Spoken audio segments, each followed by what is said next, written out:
paz do Senhor, meu querido, minha querida, estamos aqui para dar continuidade à nossa caminhada com propósito.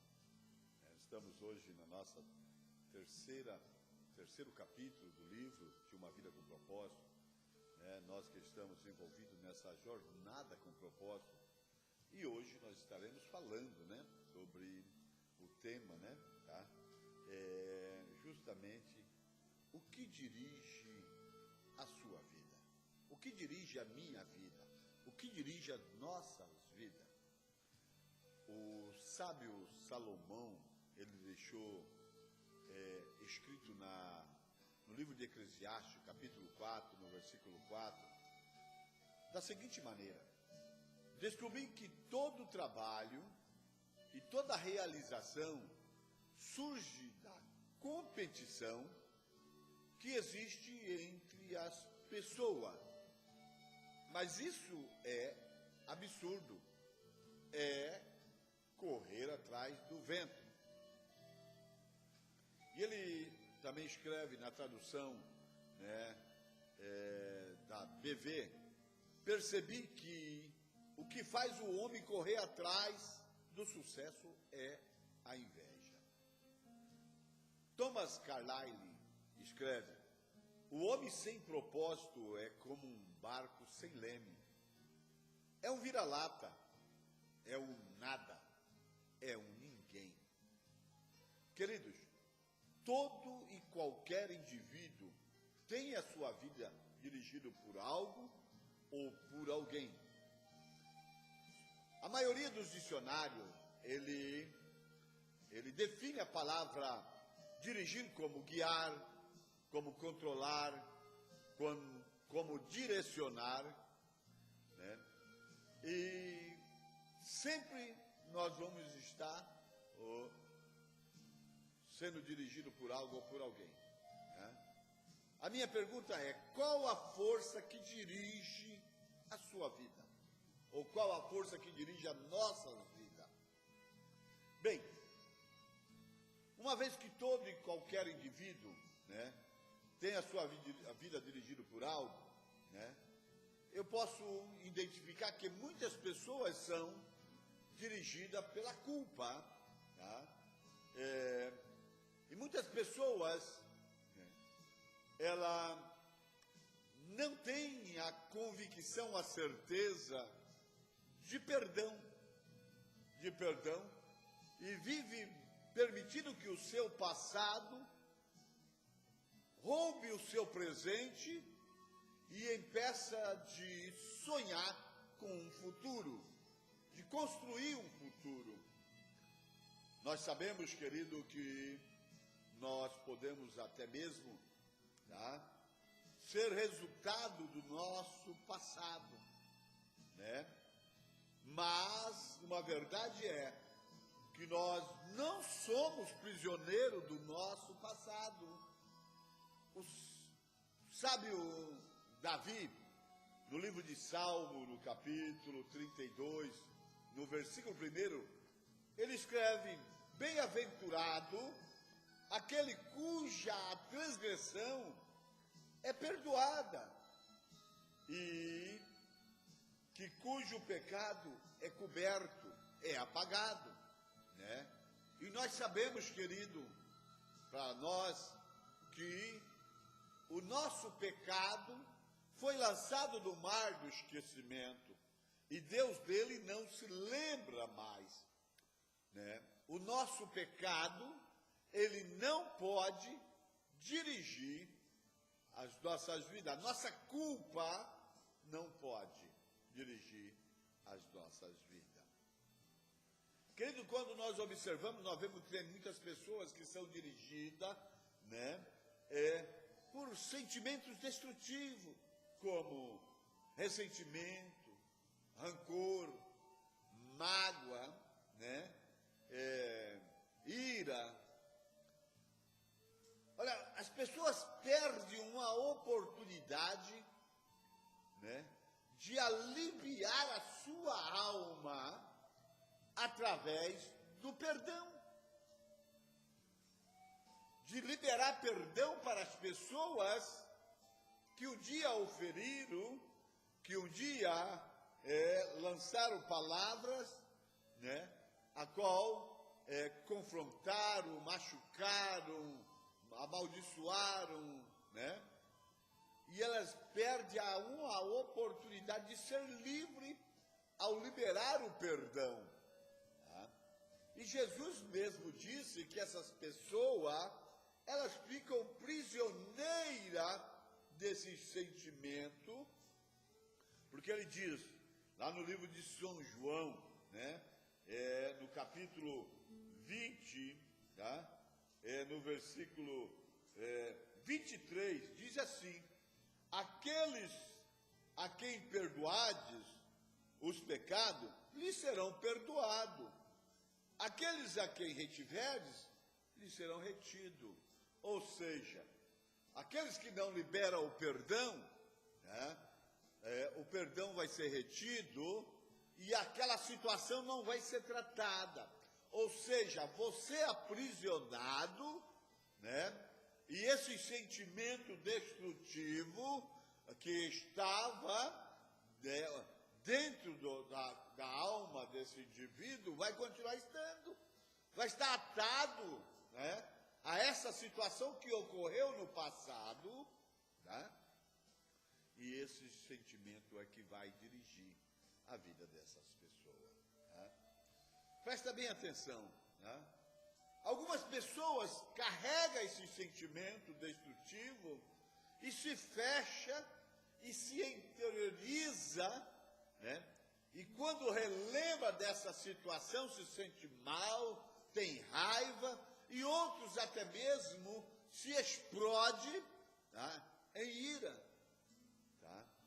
Agora uma coisa é certa, querido, o rancor, o ressentimento, a mágoa, ela sempre vai machucar mais a você do que a pessoa que provocou esse sentimento em você. Certamente a pessoa que provocou, já dele nem se lembra mais, já está lá na frente, enquanto nós estamos atados a essa situação.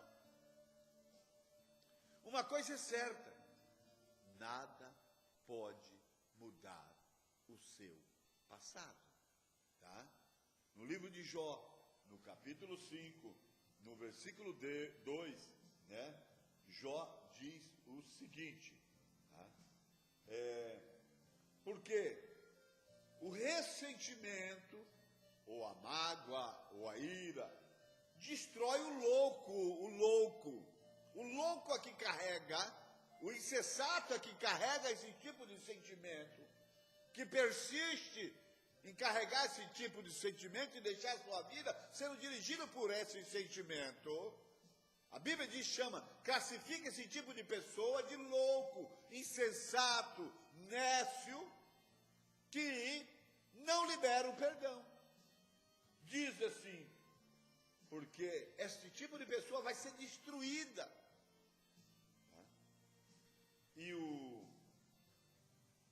E a inveja, ou melhor, a inveja não, leva, né, esse ressentimento mata o tolo, né, o pateta, entendeu? Que não entende que é bem mais simples, bem mais fácil perdoar e ser livre.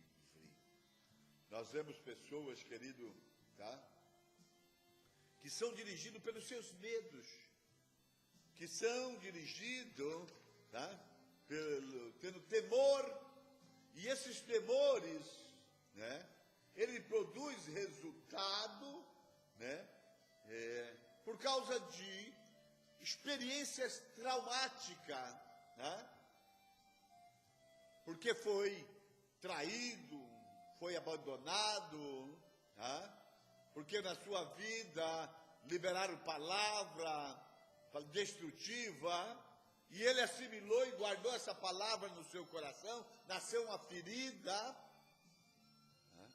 E hoje tem medo de ter um relacionamento, de abrir uma porta, de criar novas iniciativas, né? E dirigido por esse medo, né?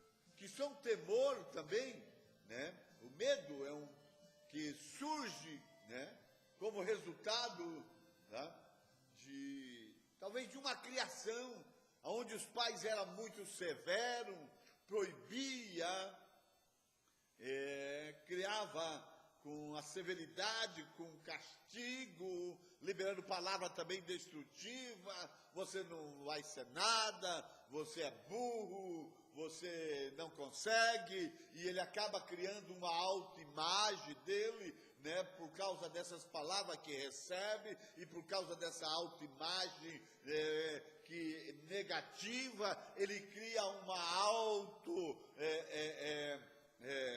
conceito dele mesmo, e que ele é um coitado, que ele não consegue, que ele não dá conta, que ele nasceu para sofrer, que nasceu para não dar certo, tá?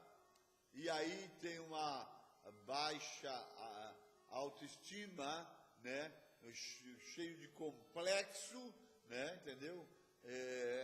E agora precisa ser tratado e voltar para aquilo, para acreditar que ele não é isso que falaram dele, mas ele é aquilo que Deus fala que ele é. Ele não é aquilo que o diabo fala que ele é, que os homens falam que ele é, que as religiões falam que ele é. Ele é aquilo que Deus diz que ele é. Muitas pessoas, né, são dirigidos, né, por essa situação. Mas uma coisa eu sei, pelo medo, uma coisa eu sei, eu entendo, que ainda que seja dirigido, né, por esse medo, por esse temor, a Bíblia diz em 1 João, capítulo 4, versículo 18, né, que no amor não há medo, ao contrário, o perfeito amor expulsa o medo, né? O medo supõe castigo. Ei, Jesus, 1 Timóteo capítulo 1, versículo 7, ele nos deu um espírito, ele não nos deu um espírito, o nosso Deus, um espírito de covardia ou de medo, não, ele não deu, ele nos deu um espírito de coragem, de fortaleza, de moderação, de amor, né? Ele não deu um espírito de covardia, de medo, não. Espírito de timidez, não. Ei, acredita naquilo que diz o Senhor. Existem muitas pessoas que são dirigidas pelo materialismo, aquele desejo exacerbado de possuir, de ter, né? Que é conhecido na Bíblia como cobiça, tá? Pessoa materialista, que o foco dele é possuir, é ter, tá? E muitas das vezes achando que isso vai satisfazer, te trazer a felicidade, tá? O seu desejo de adquirir, né, se torna o único desejo da sua vida. E ele entende e com certeza entende que isso, mais cedo, né, não vai tornar ele feliz, ou mais tarde não vai tornar ele feliz, mais importante, ou uma pessoa mais segura ou protegida. Não vai mesmo, não vai, tá? Não vai mesmo. As posses, se trouxer alguma felicidade, alguma alegria, tá? É uma alegria passageira, porque quem é dirigido por esse sentimento de cobiça, isso vai ser uma satisfação momentânea, porque ele sempre vai querer mais, tá? Sempre ele vai querer mais, tá? Ele sempre vai querer mais, porque ele se acha que ele tendo mais, ele vai estar protegido, ele vai estar seguro. Mas uma coisa é certa, que a verdadeira proteção só pode se achar no relacionamento com aquele que pode tudo, tá? A verdadeira proteção só está nele. sabe, lá no livro de 2 Crônica, capítulo 20, no versículo 20, diz assim: crê no Senhor e estará seguro. Crê no Senhor, crê no seu Deus e estará seguro. A nossa segurança é ter Deus nas nossas vidas, não é ter dinheiro. Tem pessoas que depositam a sua esperança no dinheiro. E a Bíblia diz que esse é o mal, né? O dinheiro é o mal. Agora, nós vemos que existem muitas pessoas que têm uma necessidade exacerbada, desesperada por aprovação. São dirigidos, né, por esse desejo de aprovação.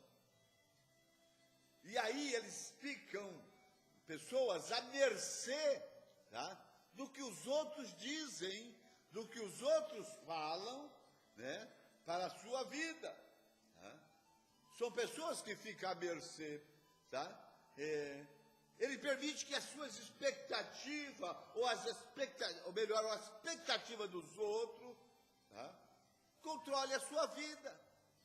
Ele quer ser aprovado, ele quer ser aceito, e para ser aceito e aprovado, ele acha que ele precisa ser influenciado pelas expectativas do outro, pelo que os outros acham, que os outros dizem, tá?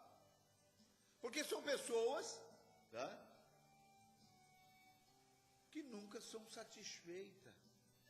Tá? Queridos, presta bem atenção. Eles permitem que as pressões governem a sua vida, dirigem as suas vidas. As pressões sociais, tá, ditando estilo de moda, tá, padrão de beleza, entendeu? Comportamental, do jeito que tem que ser, do jeito que tem que andar, do jeito que tem que se vestir, tá? Eles ditam isso e a gente fica nessa dependência de influência. Pessoas sem identidade. Pessoas sem identidade. Né? Pessoas sem identidade. Uma coisa é certa, querido. Jesus mesmo disse em Mateus capítulo 6, versículo 24, tá? Ele cita a chave do fracasso. A chave do fracasso. Que ninguém pode servir dois senhores. Tá? Ou seja, ele está dizendo, tá? Lá no livro de Mateus 6, 24, tá? Que eu não posso servir a dois senhores. Eu vou agradar um e deixar o outro insatisfeito. Não é isso? Tá? Mateus 6, 24. Vamos ler comigo, querido? Tá? Então, presta bem atenção. Está escrito da seguinte maneira: ninguém pode servir dois senhores, porque há de odiar a um e amar ao outro, ou dedicará a um e desprezará o outro. Não podeis servir a Deus e a Mamão.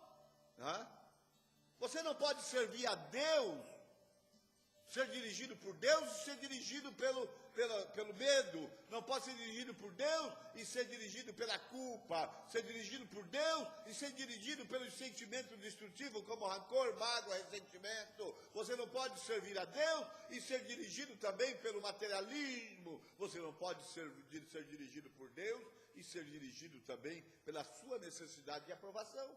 Vai estar agradando um e desprezando o outro. Não vai, filho. Tá? Não vai.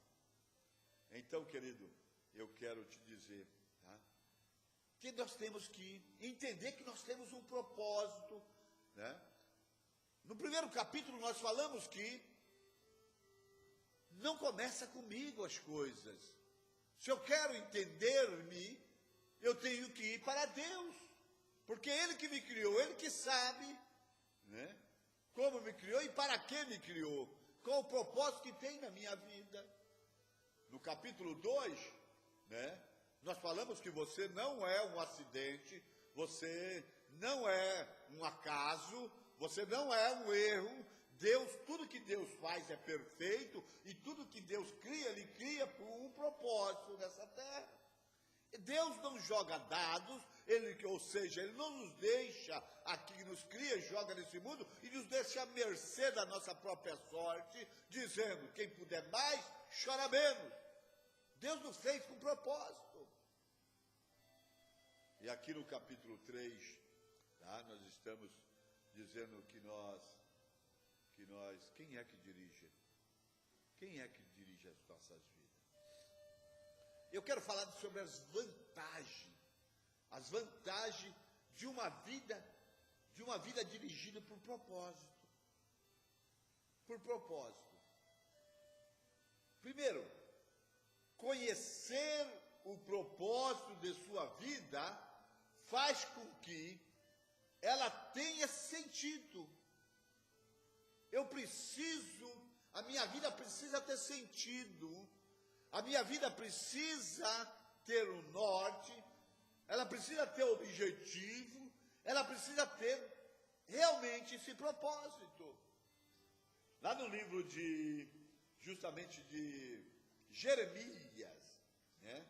Jeremias do capítulo 29, no versículo 11, diz assim, porque eu bem sei os pensamentos que penso de vós, diz o Senhor, pensamentos de paz e não de mal, para vos dar o fim que esperais, ou o futuro que esperais. Tá? Lá no livro de Efésios, capítulo 3, no versículo 20, ele nos diz, né, o quanto que esse Deus que nós temos, Ele é maravilhoso. O apóstolo Paulo nos revela, né, que esse Deus a qual nós servimos, olha aqui, Ele é poderoso para fazer tudo muito mais abundantemente, além daquilo que pedimos ou pensamos, segundo o poder que em nós opera. Ei, nós temos um Deus que está no controle, tá? Que tem um sentido para a minha vida e para a sua vida. Se você pudesse abrir comigo a sua Bíblia no livro de Salmo, no capítulo 90, um salmo escrito por Moisés. Moisés, você conhece Moisés, né? Moisés estava no deserto e ali ele começou a avaliar a sua vida, fazer uma análise na sua vida, entendeu? E começou a observar, né, que ele precisava encontrar um sentido para a sua vida. Ele está naquele deserto, todo dia sol, todo dia leva a ovelha, todo dia volta, né? E ele começa agora, né, a dizer, falar com Deus, né, dizendo, olha Deus, ensina a contar os meus dias, de tal maneira que eu alcance um coração sábio. Ele já está com 80 anos de vida. Ele está dizendo, até agora eu não aprendi a contar os meus dias, até agora a minha vida não teve nenhum propósito, até agora a minha vida não teve nenhum sentido, eu preciso achar um sentido na minha vida, meus dias precisam ser marcados, a minha história precisa, eu preciso marcar a vida, a minha vida precisa ter vida. E ele começa a dizer, agora no versículo 16 ele diz assim, apareça a tua obra aos teus servos, a tua glória aos teus filhos, e seja sobre nós a graça do Senhor, nosso Deus. Confirma sobre nós a obra das suas mãos, se confirma a obra das suas mãos. Isso eu vejo uma pessoa que descobre que a vida dele não tem sentido, e ele começa a voltar para Deus, o seu Criador, para descobrir o sentido da sua vida, o propósito da sua vida. Sabe o que ocorre, querido? É que este homem, logo após a esta situação, ele está sobre um monte, tá? E ali sobre esse monte, ele começa a observar, né? Observar que alguma coisa acontece. Êxodo capítulo 3, né? Caiu a minha Bíblia. Êxodo capítulo 3, diz assim, né? Desculpa, meus queridos, mas já vamos aqui, tá? Que esse rapaz tem uma resposta de Deus quase que imediata, tá? Falou assim, eu vou dar sentido para a sua vida. E aconteceu naquele dia, capítulo 3, versículo 1. E apacentava Moisés o rebanho de Jetro, seu sogro, sacerdote de Midian. Levou o rebanho atrás do deserto, veio ao monte de Deus, Horebe. E apareceu o anjo do Senhor e o chamou do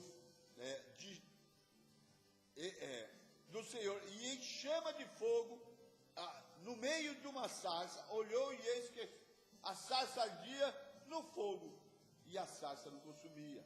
Moisés disse, agora vos virarei para lá, e verei essa grande visão, porque a sarça não queima.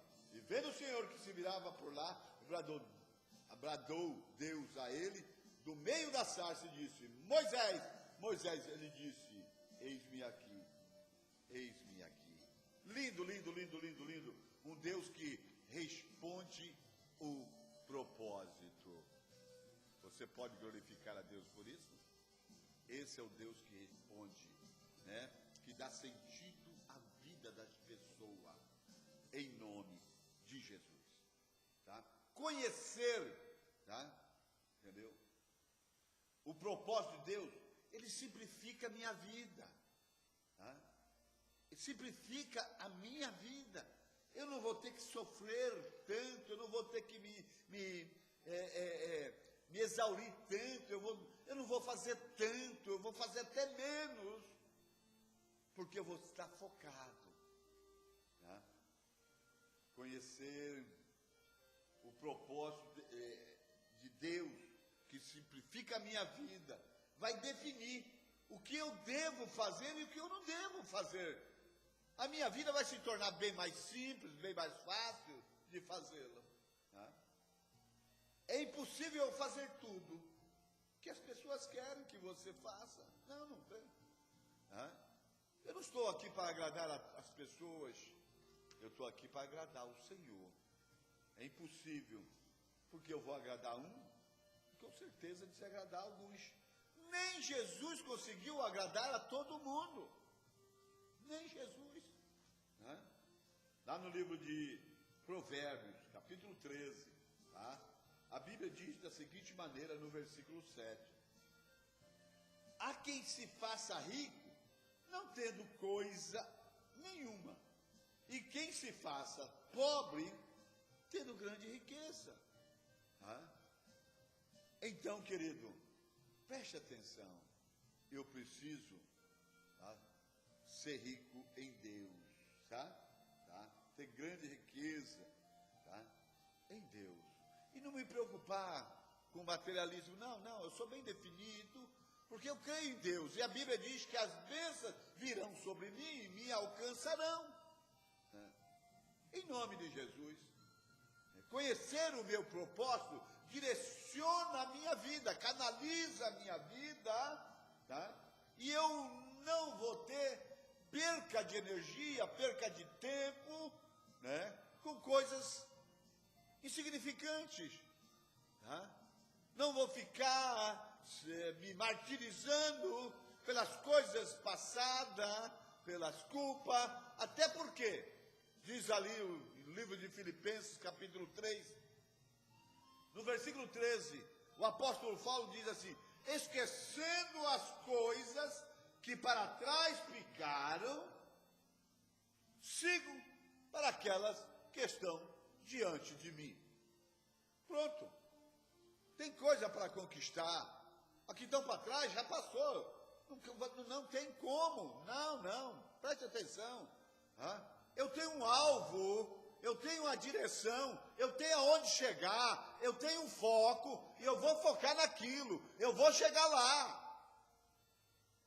Eu vou ficar parado de rodear um monte por 40 anos, existe uma terra para mim chegar. Jesus disse para os seus discípulos, ei, presta atenção, pediu para eles entrar no barco e disse para eles assim, ei, passa para o outro lado. Capítulo 14 de São Mateus, a partir do versículo 19, passa para o outro lado. E o discípulo entrou e foi, tinha uma tempestade danada, e o pai grita, luta, e as pessoas lutaram, por quê? Porque tinha uma palavra de Jesus, é do outro lado. E eles com certeza falavam no coração deles, ó, o meu lugar não é no fundo desse mar, o meu lugar é do outro lado. Eu tenho aonde chegar. Então eu esqueço as coisas que para trás ficaram, não vou ficar me consumindo, gastando energia, gastando tempo, fazendo o povo sofrer, as pessoas que me amam sofrer. Não, eu vou avançar para as coisas que estão adiante de mim. É para lá que eu vou, aleluia. Se você quer que a sua vida tenha impacto, focalize. Tenha um objetivo, tenha um alvo. Paulo dizia assim, ó, avanço para as coisas que estão diante de mim. No versículo 14 diz assim, o prêmio da soberana vocação de Deus. Eu tenho um alvo, eu tenho um propósito. Focalize, canalize. Por isso que Jesus disse uma coisa, ei, olhe para mim, o autor e a consumador da tua fé. É para ele. Ele diz assim, eu sou o mesmo ontem, hoje e eternamente. Eu não mudei. Então você tem um propósito. Deixa de ser inconstante, Para de fazer tudo. Faça menos. Você vai fazer menos quando você tiver o alvo, o propósito, você vai fazer até menos. Desgastar menos. Desgastar energia, tempo. A vida é tão rápida, meu filho, para a gente ficar aí rodeando o monte, com esse espírito de enceradeira. Conhecer o meu propósito, presta bem, estimula a minha vida, motiva, me anima, aleluia. Ela cria em mim entusiasmo, ela dá em mim paixão, ela me dá determinação, aleluia. Ela me dá, às vezes, aquela capacidade de avançar, de continuar avançando, porque sei que existe um propósito na minha vida. Nada traz mais força, vigor, do que uma vida com um propósito bem definido, bem claro. Olha, conhecer o meu propósito me prepara, sabe para quê? Para a eternidade. Muitas pessoas passam a vida tentando criar legados, passam a vida tentando deixar, alguma coisa na terra, marcas, mas uma coisa é certa, aquele que tem uma vida com propósito, que sabe qual é o propósito da sua vida, ele passa pela vida, marcando a vida, marcando o seu tempo, escrevendo história,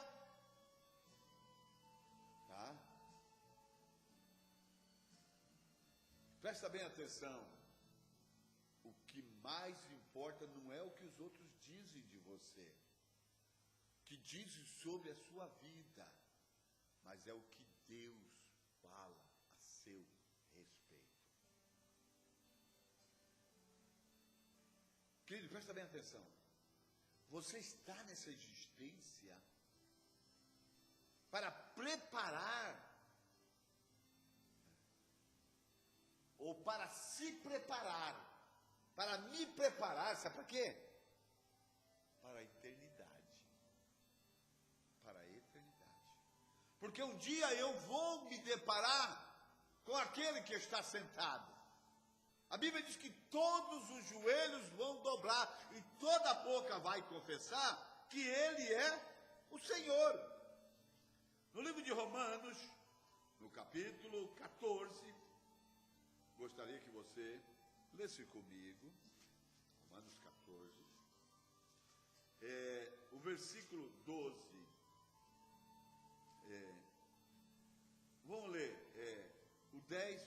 o 12. Mas tu, por que julgas o teu irmão, ou tu também? Por que despreza teu irmão? Pois todos havemos de comparecer ante ao tribunal de Cristo, porque está escrito, pela minha vida, diz o Senhor, que todo joelho se dobrará diante de mim, toda língua confessará a Deus, de maneira que cada um de nós dará conta de si mesmo. Então, se isso é dessa forma, nós que somos cristãos, temos que preparar a nossa vida também, porque um dia, ali sentado nesse tribunal de Cristo, com certeza, no mínimo 2 perguntas vão ser feitas para nós, e a pergunta pode ser essa: Antônio, o que você fez com o meu filho? Você aceitou o meu filho? O que você fez com ele na sua vida? A outra pergunta: o que você fez com a vida que eu te dei? Te dei talento, te dei habilidades, te dei capacidade, e o que você fez, Antônio? Queridos, Deus fará 2 perguntas fundamentais para nós, tá? E eu quero, nesta oportunidade, dizer para vocês, querido, quem ou qual a força que está dirigindo a sua vida? Pense em nome de Jesus. Amém. Um beijo no seu coração. Mas antes, porém, Senhor meu Deus e meu Pai, eu quero te louvar, te adorar, ó Deus, na beleza da tua santidade, porque sei que tu és bom, que tu és maravilhoso. Abençoa meu irmão, minha irmã, Senhor Pai, querido Deus, para a glória do teu nome, Senhor. Confronta ela, Senhor Pai, querido Deus eterno. Ei, confronta ele, Senhor. Me confronta, Senhor. Em nome de Jesus.